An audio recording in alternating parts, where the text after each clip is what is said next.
तो अब हम बात कर रहे हैं ब्रह्मपुत्र नदी तंत्र की। बहुत छोटा है दोस्तों, आप टेंशन मत लो, ये बहुत ही जल्द निपट जाएगा ब्रह्मपुत्र नदी तंत्र। तो दोस्तों कैलाश मानसरोवर से हमने बोला था कि आपको सिंधु नदी निकलती है, सतलज नदी निकलती है, एक और नदी निकलती है जिसका नाम है सांगपो, और यह जगह है तिब्बत। कौन सा जगह है? तिब्बत। तो सर कैलाश मानसरोवर से एक और नदी निकलती है और वह ग्लेशियर यानी कि जो बर्फ़ का टुकड़ा है इसका नाम है चोमांगडुंग। चोमांगडुंग ग्लेशियर से कहाँ पे सर? कैलाश मानसरोवर। आप ये मत याद रखना, याद ये रखना कैलाश मानसरोवर। जो एसएससी की तैयारी कर रहे हैं वो ये नाम याद रख सकते हैं। रेलवे पैरामेडिकल की तैयारी करने वालों, कैलाश मानसरोवर सांगपो तिब्बत में इसका नाम है, 100% याद रख लेना। और फिर ये बहते बहते पहुंच जाती है सर यहाँ अरुणाचल प्रदेश में। अरुणाचल प्रदेश में हमने नामचा बर्मा में एक दर्रा पढ़ाया था, उसका नाम था यांगयाप। ये एकदम बहते बहते बहते एकदम से यांगयाप दर्रा में टर्न हो जाती है, घुस जाती है, और इसी टर्न होके फिर ये बढ़ जाती है असम की ओर, जहाँ इससे अरुणाचल प्रदेश के पूरब से आती है। एक नदी है दिबांग और एक नदी है लोहित। पासीघाट सदिया जगह है, दिबांग और लोहित नदी इसमें आके मिलती है। तो ब्रह्मपुत्रा की जो सहायक नदियों में इम्पोर्टेंट होता है, पहला दिबांग है, दूसरा लोहित है। और ब्रह्मपुत्रा का भारत में जैसे ही एंट्री होता है उसका नाम पड़ जाता है अरुणाचल प्रदेश में दिहांग।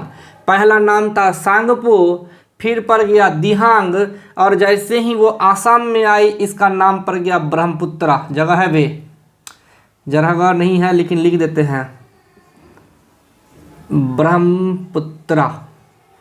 भारत की एकमात्र नदी है जिसका नाम किसी पुरुष के नाम पे है, ब्रह्मा के पुत्र के नाम पे है।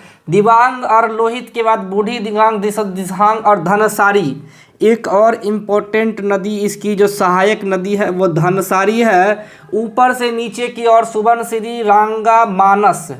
सर ये मानस याद रखना, क्यों? क्योंकि इसी से आपका आसाम में जो है मानस वन्यजीव अभयारण्य, मानस वन्यजीव अभयारण्य आपको इसी से गुजरती है। एक नदी है तीस्ता नदी जो कि आके मिलती है आपको सुंदरवन के पास। और इसके बाद कपिली और मेघना, कपिली और मेघना इसकी सहायक नदियां हैं। तो अब ब्रह्मपुत्रा में क्या होता है सर कि ये मानसरोवर से निकलती है, भारत में यांगयाप दर्रा में घुस जाती है, यहाँ घुसती है, वहाँ उसका नाम दिहांग है, जहाँ से चलती है सांगपो है, आसाम में पहुँचती है ब्रह्मपुत्रा है।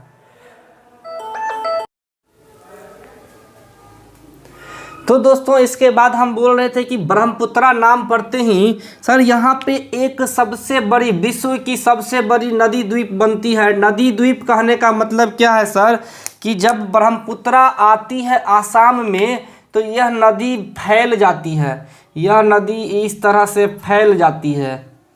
और जब यह नदी फैल जाती है, यह नदी फैल जाती है, बीच में एक सूखा भाग बन जाता है। यह नदी आगे आगे इस तरह से चलते चली गई, बीच में एक सूखा भाग बन गया। तो जब कोई भी ऐसा क्षेत्र जो चारों बगल जल से घिरा हो उसको बोलते हैं द्वीप, और जब नदी जल से बना हो तो उसको बोलते हैं नदी द्वीप। और सबसे बड़ा नदी द्वीप बनाता है माजुली। फिर गंगा नदी जब ब्रह्मपुत्रा बांग्लादेश में पहुंचती है तो पद्मा कहलाती है। और यहाँ पर हमने एक नदी हुगली नदी निकलती है, उसको छोड़ दो, यहाँ अभी लिख दो। हुगली नदी जब अलग होती है तब बनती है भागीरथी नदी। जगह है फरक्का।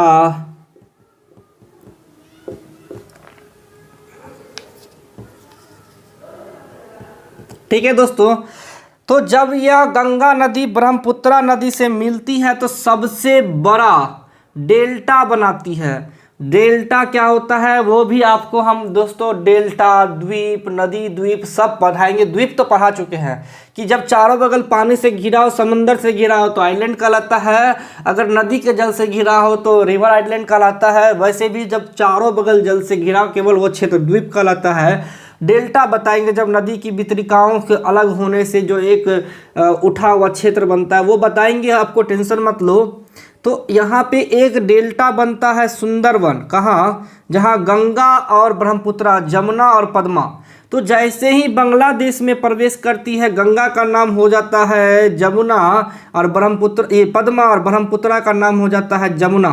तो बांग्लादेश में ब्रह्मपुत्रा का नाम जमुना, गंगा का पद्मा। एक नदी आके मिलती है ये रेड वाली, इसका नाम है मेघना।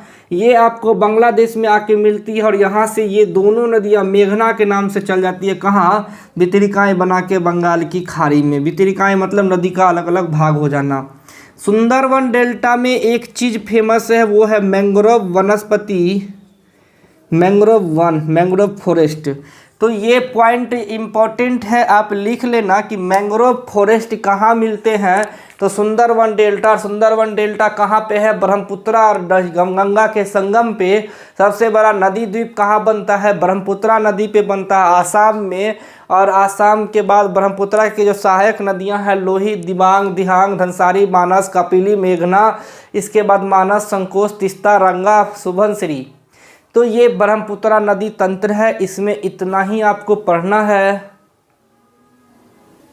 चलिए दोस्तों अब हम बात करेंगे प्रायद्वीपीय नदी तंत्र की, जिसमें गोदावरी, कृष्णा, कावेरी और कुछ प्रमुख नदियों के बारे में हम जानेंगे और उसके नदी तंत्र के बारे में हम जानेंगे इसमें। लेकिन याद रखिएगा दोस्तों, अगर इम्पोर्टेंट पॉइंट हम घेर देते हैं, सुंदरवन के बारे में पूछता है, माजुली के बारे में पूछता है, सांगपो के बारे में पूछता है, दिहांग के बारे में पूछता है, लोहित नदी के बारे में हमने बहुत बार सुना है कि किसकी सहायक नदी है, और मेघना किसकी सहायक नदी है। ये दो चीज़ें आपको 101% पूछता है। चलिए अब हम बढ़ते हैं आपको प्रायद्वीपीय नदी तंत्र की ओर।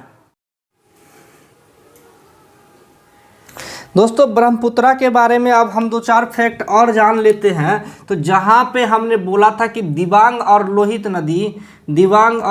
नदी आके मिलती है, हमने यांग्याप दर्रा सब तो बोल दिया। तो इस जगह पे जहाँ दिबांग और लोहित नदी आके मिलती है, ये जो पासीघाट हमने सदिया लिखा था, सदिया से धोबरी आपको एक नदी जलमार्ग भी है, यहीं पर से इसका नाम चेंज होके क्या बन जाता है, ब्रह्मपुत्रा।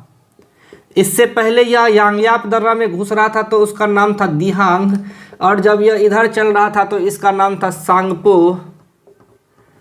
ठीक है दोस्तों, लोहित नदी को एक और नाम दिया जाता है, उसका नाम है खूनी नदी। एक नदी हमने बोला था कि ये जो ब्रह्मपुत्रा की सहायक नदी है जिसका नाम मेघना है, मेघना की एक सहायक नदी है बराक। तो ये भी कभी कभी पूछ देता है कि बराक किसकी सहायक नदी है, तो मेघना की। आपको ये सभी कभी कभी क्वेश्चंस पूछ दिए जाते हैं। इसके अलावा दोस्तों तिब्बत से भूटान होते हुए इसमें एक नदी मिलती है, उसका नाम हम बोल चुके हैं, सुबनसिरी। ये ब्रह्मपुत्रा की सबसे लंबी नदी, सहायक नदी है, सबसे बड़ी सहायक नदी है, सबसे बड़ी सहायक नदी है। कौन सी, सुबनसिरी। दिबांग लोहित आपको जहाँ मिलती है वहाँ से इसका नाम ब्रह्मपुत्रा हो जाता है, सबसे लंबी सुबनसिरी है। और मानस से निकलती है एक नदी, मानस वन्य जीव अभयारण्य से होकर गुजरती है, उसका नाम है मानस नदी।